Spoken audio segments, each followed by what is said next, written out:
अब हमारे साथ जुड़े हैं बाजार के दिग्गज एक्सपर्ट और फंड मैनेजर हीलियोस कैपिटल के फाउंडर समीर अरोड़ा, जिनके पास इन्वेस्टमेंट की दुनिया में 3 दशक का अनुभव है। समीर अरोड़ा 1993 से 1998 के बीच अलायंस म्यूचुअल फंड के CIO भी रह चुके हैं। इन्होंने 2005 में हीलियोस कैपिटल की स्थापना की थी। और समीर जी IIT दिल्ली से पढ़े हैं और उसके बाद IIM कलकत्ता से MBA किया है इन्होंने। समीर जी वैसे रहते सिंगापुर में हैं, लेकिन दिल से पंजाबी हैं अभी भी। समीर जी इनसे तो गुड उसका मॉर्निंग। पढ़ाई से और रहने से क्या कनेक्शन है? नहीं, मैंने सोचा कि चलो थोड़ा आपके साथ हंसी मजाक किया जाए। अच्छा समीर जी, वो आपने ट्वीट डाला था कि बहुत बेकार बुक पढ़ी आपने और टाइम और पैसा दोनों खराब हुआ। उससे थोड़े से उबर पाए कि नहीं उबर पाए? उसका सॉरी। उससे उबर पाए कि नहीं? उससे वो थोड़ी डिसअपॉइंटमेंट से थोड़ा बाहर आ पाए कि नहीं, नहीं? बड़ी डिसअपॉइंटमेंट हुई क्योंकि उसकी मूवी भी हिट थी, द फर्म। वो कितनी हिट थी तो मैंने सोचा कि फ्लाइट में ठीक रहेगा। बड़ी बोरिंग किताब है, छोड़िए उसको, कोई इंटरेस्टिंग बात करते चलिए तो फिर इंटरेस्टिंग बात करते हैं। हैं। अच्छा, आज आप HDFC बैंक के एनालिस्ट मीट में नहीं है क्या? मैं नहीं हूं, बट हमारे हेड ऑफ रिसर्च मिस्टर अभय मोदी हैं। हाँ। उनकी कोई न्यूज आई नहीं है, अभी तो शुरू होगा शायद, हाँ, तो शाम को पता लगेगा। वैसे काफी मीम बनने लग शुरू हो गए हैं उसमें। समीर जी, आप अभी भी मैं भी कॉन्फिडेंट है? बना देता हूँ अपनी तरफ से, क्योंकि लोग कहते हैं कि जब लोग मजाक करेंगे स्टॉक का तभी चलता है, तो मैंने कहा फिर मैं ही मजाक करना शुरू कर देता हूँ ताकि जल्दी। हाँ। नहीं, लेकिन ऑन अ सीरियस नोट, काफी डीरेटिंग हो चुकी है क्या? मतलब आपको लग रहा है कि मतलब कहाँ मार्केट को लग रहा है कि परेशानी आ नहीं, रही है? मार्केट का क्या है कि मार्केट, अब आप बिग पिक्चर सोचो कि प्री मर्जर विद HDFC क्या मार्केट कैप थी? सम 100 एंड पता नहीं, I think 100 some X billion dollar थी। और अब पूरा HDFC के साथ मर्जर हो गया और उसके बाद तो 17-18 billion dollar, I forget the exact number, some 18 billion dollar market cap higher है। उसमें HDFC को मिल गए वो सब्सिडरीज जो थी HDFC की, HDFC बैंक को मिल गई, विच is HDFC AMC and the insurance company, जो HDFC की थी, HDFC बैंक की नहीं थी। तो HDFC बैंक को बेसिकली HDFC के शेयर तो कुछ 10-11 बिलियन डॉलर में मिल गए हैं। इस हिसाब से देखो तो क्या इससे कम कोई हो सकती है चीज? अब ठीक है, मार्केट का मूड है। अगर आप देखें PSU बैंक्स की मल्टीपल हायर है। अब इतना भी तो नहीं हो सकता ना, कुछ नहीं। हर चीज की कोई लिमिट होनी चाहिए। नहीं, वो मैं समझ गया, बट लेकिन लेट्स सी, हम क्या बोलते हैं, हाँ। मेन बात है कि management has to hmm. Be on the front foot. They can't से आप हमें बताओ जी आपको निम चाहिए कि आपको ग्रोथ चाहिए। They have to guide the way these other companies guide. थोड़ी अग्रेशन चाहिए in guiding, not in working. Guiding means explaining and being confident about explaining and not being defensive. हो जाएगा। ओके, हो जाएगा बिल्कुल। खैर, पास में तो यही रहा है कि अगर आपने ऐसे मौक़ों पर ख़रीदा HDFC बैंक को तो बड़ा पैसा बना है। खैर, सिंस आपने PSU बैंकों की बात छेड़ दी समीर जी, ये जो इतनी बड़ी एकदम से री रेटिंग आई है पिछले 1 महीने में SBI में, ये क्या इस वजह से ही आई है कि जो लोग HDFC बैंक से थक गए उन्होंने फाइनली थोड़ा शिफ्ट कर लिया, या कुछ और रीज़न है? और आपका व्यू क्या है यहाँ पर? आपके पोर्टफोलियो में है क्या SBI? हाँ जी, एक्चुअली क्या हुआ, बिकॉज ऑफ प्राइस मूवमेंट अभी टेक्निकली SBI हमारी नंबर 1 होल्डिंग हो गई है और HDFC बैंक नंबर 2 हो गई है। ऑल्दो हम सबको बोलते हैं HDFC is our top holding, but because of price movement SBI number 1 हो गई। सो ये क्यों हुआ? Because ultimately both these, I mean all these three banks which we own, all three, which is HDFC bank, SBI और ICICI, actually last year भी काफी under perform किया सबने। मार्केट कब थी कोई 25% और ये अब थे 6-7% ईच। तो वो कैचअप कहीं ना कहीं तो होना है, बिकॉज बियॉन्ड अ पॉइंट ये नहीं कह सकते कि हमें PSU पसंद है लेकिन अब हमें वो कॉर पसंद है। हमारे पास एक और भी है, कैनरा बैंक वैसे, बट स्टेट बैंक का बेसिकली कैचअप ट्रेड है सबका, एक दूसरे के साथ कह लो या PSU का, PSU कैटेगरी से कह लें। सब तरीके से अच्छे हैं तीनों चारों जो भी हैं। चलिए, SBI। अच्छा समीर जी, एक सेक्टर पे लेके आपका व्यू बड़ा तटस्थ था, ना तो ना, अभी तक हाँ नहीं IT निकली। अभी भी नहीं हुई। IT अभी भी नहीं है तो आप बताओ। अभी आपने पढ़ा कि वो अभी भी। लेटेस्ट नंबर्स में पढ़ा कि हायरिंग करने को तैयार नहीं है। दैट मीन जो जी हाँ। उनका रॉ मटेरियल है वो लेने को तैयार नहीं है। अगर आप कोई कंपनी बोले कि मुझे आगे नहीं चाहिए, है। तो उससे क्या और आपको सिग्नल देंगे। सेकंड बात है कि स्टॉक प्राइस गिरे नहीं है, मुझे या तो लगे कि हाय ये स्टॉक गंदा कर रहे हैं, आई मीन सॉरी कंपनी गंदा कर रही है और स्टॉक परफॉर्मेंस भी गंदी है, तब आदमी कह सकता है शायद खत्म हो गया। अब आपका बेस्ट एस्टिमेट आप बताओ, मैं नहीं पूछ, आप बताइए best estimate for any IT company for 2025 earning है क्या? कोई सी भी कंपनी का लीजिए, 10-12% पे रोक देते हैं बड़ी वाली में। सो 10-12% के लिए इतनी मेहनत कीजिए, ये इसका रिकवरी होने वाली है। 10% तो हमारी जीडीपी ग्रोथ होती है नॉमिनल टर्म्स में। 10-12% के लिए ठीक है, ले सकता है कोई, बट उसमें क्या इंटरेस्टिंग बात है? कोई नई कंपनी आके बोले कि मैं 10% ग्रो करूंगा, who is interested? Just because वो पहले 10 भी नहीं ग्रो कर रहे, अब 10 को इतना बड़ा हाईलाइट बनाया जाए, नहीं हमें नहीं चाहिए जी। अभी भी अगर आप देखें ना ही है समीर जी की। अच्छा समीर जी, एक स्पेस जिसने पैसा अच्छा बना के दिया, ऑटो में आप लोगों की होल्डिंग क्या क्या थी? और इस बार तो चाहे वो टू व्हीलर स्पेस हो, चाहे वो फोर व्हीलर स्पेस हो, आप बजाज ऑटो को देखिए, हीरो मोटोकॉर्प को देखिए, टाटा मोटर्स को देखिए, even Maruti is at all time high. अभी कुछ ऐड किया सर ऑटो में? और एक भी क्या नहीं है एग्जिट करना हमारे चाहिए पास, इस वक्त एक भी नहीं आपके है मुताबिक?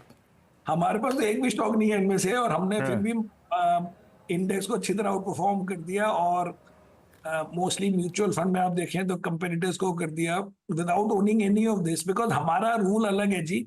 हमारा है कि हमें ये समझ आ गई है कि हर साल 150 कंपनियां बहुत बढ़िया करती हैं, जो मार्केट में जो लास्ट कंपनी है वो 20-25% से मार्केट बीट करती है। तो जो नहीं पसंद है वो नहीं पसंद है, हमें तो ऑटो नहीं पसंद।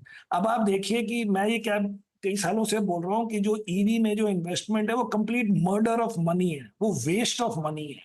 ये नहीं कह रहे कि उसको ईवी नहीं करना चाहिए, लेकिन आप पहले आईसी कार बना रहे थे, अब आप ईवी कार बना रहे हो, उसमें आपने 2 बिलियन 3 बिलियन खर्चोगे, जैसे टाटा मोटर खर्चेगा पर ईयर। वो कारें तो उतनी बिकेंगी जितनी पहले बिक रही थी। इस जस्ट कि अब पहले वो कार बिक रही थी, अब ये कार बिकेगी। और आपने वर्ल्ड में देखा कि अब सडनली ईवी कार्स में जो इन्वेस्टमेंट हुई है, लोग कहते हैं नहीं हमें ईवी नहीं चाहिए, हमें हाइब्रिड चाहिए। सारा वर्ल्ड वाइड स्लो डाउन हो गया। अगर आप यूएस में देखें सेकंड हैंड ईवी कार्स की, जो लोगों को वो ही नहीं पसंद आई प्राइस, कि 1 साल बाद प्राइस क्या होती है। आप वॉल स्ट्रीट जर्नल में रोज एक स्टोरी आती है कि आप ईवी कार की सेल्स जो है कंप्लीटली स्टॉल्ड। तभी टेस्ला ने पता नहीं 4 या 5 बार प्राइस कट की। वहां पे सन्नी लोगों को लगा कि नहीं चाहिए हमें इतना ईवी। और ये सबकी इन्वेस्टमेंट्स हो चुकी हैं और होती रहेंगी, बिकॉज आप 2 साल पीछे चल रहे हैं। बिकॉज इन चीजों में आप रुक ही नहीं सकते। अब आपने शुरू कर दिया प्रोजेक्ट, अब आप क्या करोगे? लेकिन आप देखो तो सही कि वर्ल्ड की सेल्स को क्या हुआ है, रोज के एक्चुअल नंबर्स हैं।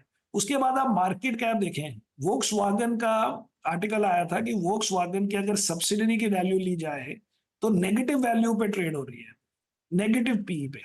मींस अगर आप उसकी एक सब्सिडरी है पोर्शे, अगर पोर्शे के आप 30% 25% होल्डिंग कंपनी डिस्काउंट गिन लें बिकॉज वो लिस्टेड है, तो वर्ल्ड की largest car company trading at negative P. BMW trading at 2-3 P. Actual cash वाली कंपनी है, डेट भी नहीं है, डिविडेंड भी देते हैं।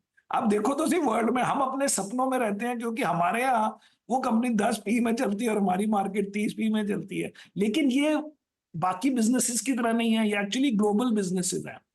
अगर किसी की बाहर अच्छी भी कार बनेगी वो इंडिया पहुंच जाएगी रो पीट के। इसलिए ये सब लेक्चर देते हैं कि भाई Tesla should not be allowed, उसको इंडिया में मैन्युफैक्चरिंग करनी चाहिए, क्योंकि डरते हैं ना सबसे। ये ऐसे बिजनेस हमें करने की जरूरत ही नहीं है। आप बाकी पोर्टफोलियो देखो, 50% लास्ट ईयर कितने स्टॉक चले होंगे? कम से कम 100 स्टॉक चले होंगे इंडिया में, 50 से 100% ऊपर। तो फिर क्या फर्क पड़ता है कि ये लिया कि कोई और लिया? बड़े स्टॉक्स है जी इंडिया में। अच्छा समीर जी, पिछली बार जब आप हमारे स्टूडियो में आए थे, तब आपने कहा था मैंने HPCL एचपीसीएल लिया है, वही मैं और कह रहा हूँ, वो 240 वाला 560 हो गया। वही तो मैं कह रहा हूँ, ऐसी कितनी कंपनियां हैं जो आप सोचते भी नहीं हो कि कितनी होती है। नहीं बट, आप जोमेटो भी आपको बताया था, हाँ नहीं, वो जोमेटो 140 हो गया। नहीं, जोमेटो पे तो मैं आ ही रहा हूँ, वो मेरा नेक्स्ट सवाल था। बहुत होती है, लेकिन ये एचपीसीएल, बीपीसीएल, आईओसी क्या, सब है। क्यों भागे ये इतना आपके हिसाब से? ये मेरा ट्रेड अच्छा रहा और हाँ, अभी भी 3 में है। हाँ, आईओसी नहीं, सॉरी, ये दोनों बीपीएच वो मैंने उड़ा दिया है। हाँ, सो द लॉजिक इज कि अगर आपको याद हो कि पहले भी, दैट मीन्स 21 की 22 में भी गवर्नमेंट प्राइवेटाइज करना चाहती थी बीपीसीएल को, वो तो officially it was put up on the block, correct? बिल्कुल। तो उस वक्त बड़ा कंफ्यूजन था बिकॉज अब ये एग्जैक्टली तो नहीं पता क्यों नहीं हुआ, लेकिन अपनी तरफ से गवर्नमेंट ने put it up on the block, and may be हमें लगता था उस वक्त दैट द बायर और whoever did not buy, उसको लगा कि ये प्राइस फ्री प्राइसिंग नहीं हो रही, अभी भी गवर्नमेंट इंटरफेयर करती है। साथ में उस वक्त ज्यादा इश्यूज होते थे कि जी ये बाद में आप ऑयल के साथ कैसे ट्रीट करोगे, जैसे बिकॉज ऑफ ESG कंसर्न्स। अब जब ये हुआ खत्म अपना, या शुरू हुई वॉर यूक्रेन की, तब लोग भूल गए कि यू कांट से कि हमें कार्बन रिप्लेस करना है, हमें ऑयल नहीं चाहिए, ये सब चीजें अब आपको पता है लास्ट 2 साल में सब भूल गए।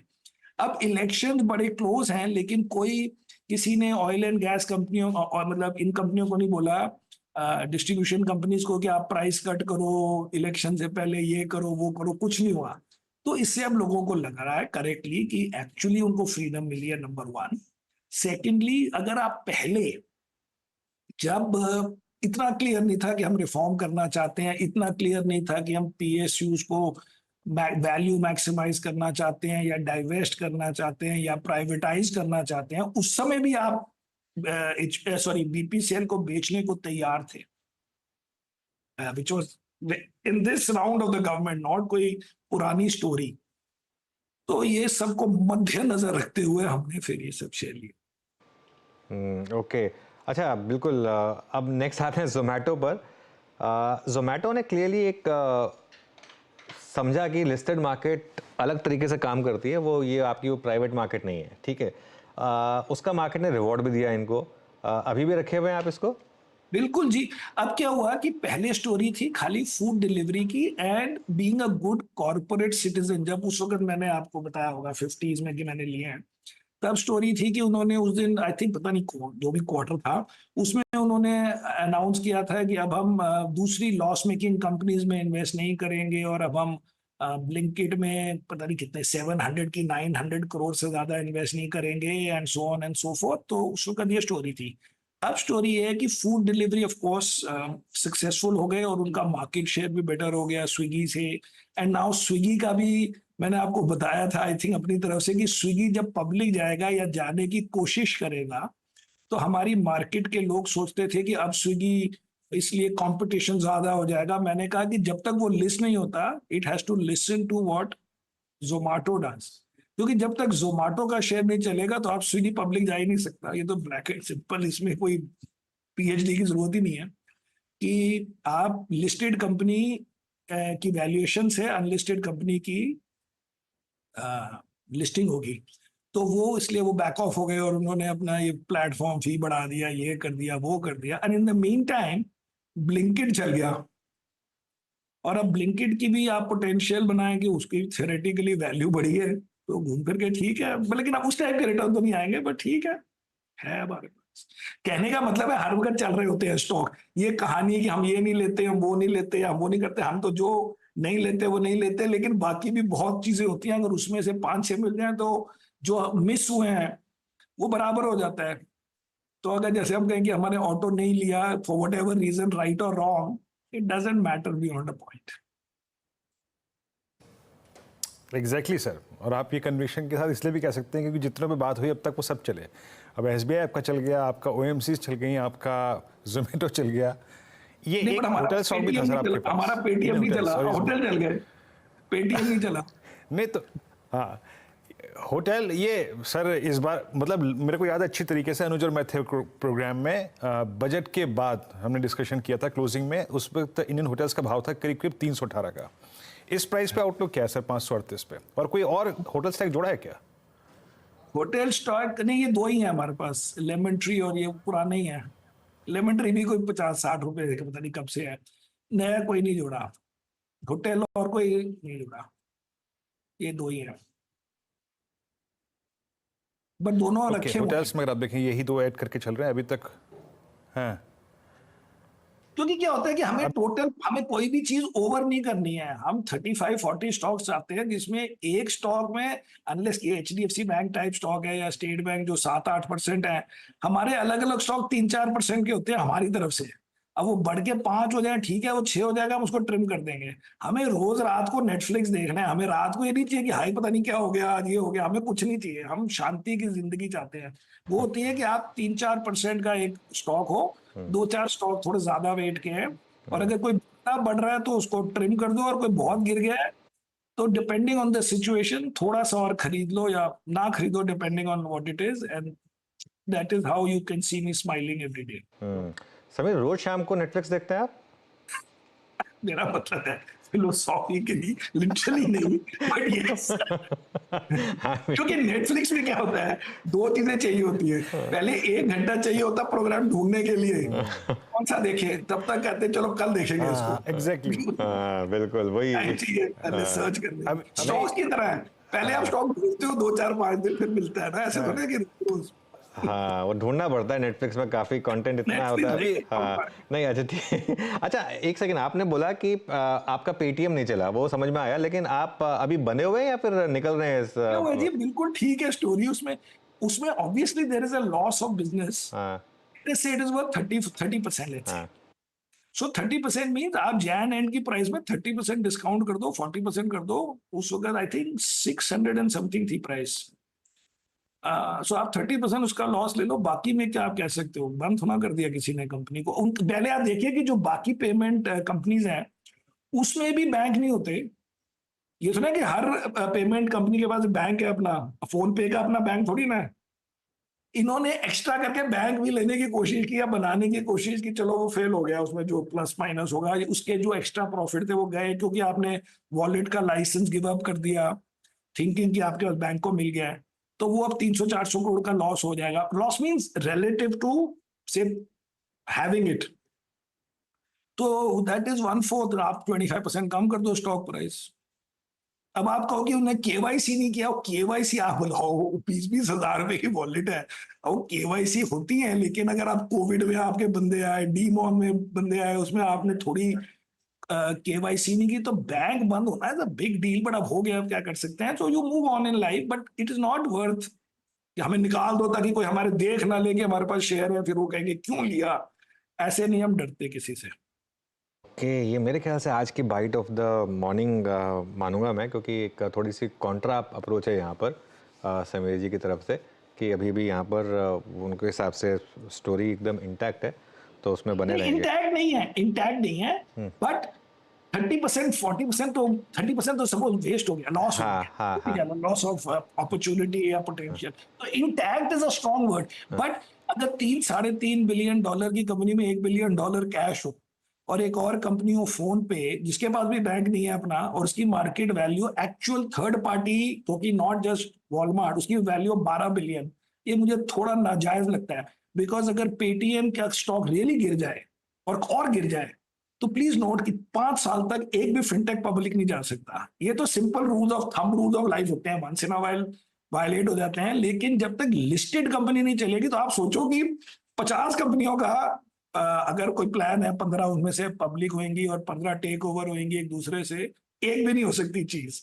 क्योंकि आप कैसे बोलोगे नेक्स्ट फिनटेक को कि तू 100% उन्हें केवाईसी क्या दिखा पहले, हो ही नहीं सकता ना ये काम।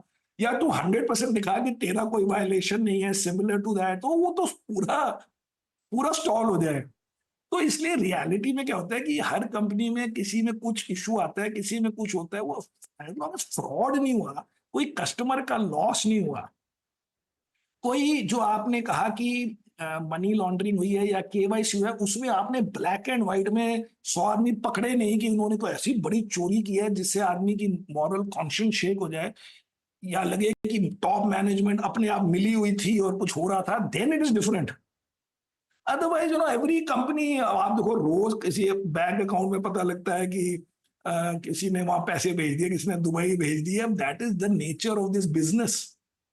अब क्या करें इसमें, इसके लिए आप 20-30% कंपनी का स्टॉक गिराओगे ठीक है, बट नॉट कि बंद होगी इस पॉइंट पे। ओके तो आप मीन वाले समीर जी से बात करते करते निफ्टी एट डे हाई दिन के सर्वोच्च स्वरूप पे ट्रेड करता हुआ।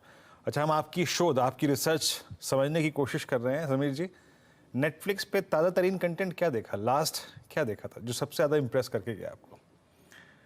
लास्ट मैंने नेटफ्लिक्स पे कल ही कुछ देखा था, पता नहीं वो इतनी ज्यादा मैं देखता हूँ, मैं भूल भाल जाता हूँ, बट मेरे पास नेटफ्लिक्स के शेयर भी हैं जिसमें मैंने बड़े अच्छे रिटर्न बनाए हैं. Netflix is one of the best companies in this business and may be. वो देखिए sir, society of snow, society of the snow, वक्त ये- मिले तो एक बार जरूर देखिएगा, अच्छा, बहुत ठीक है. शानदार.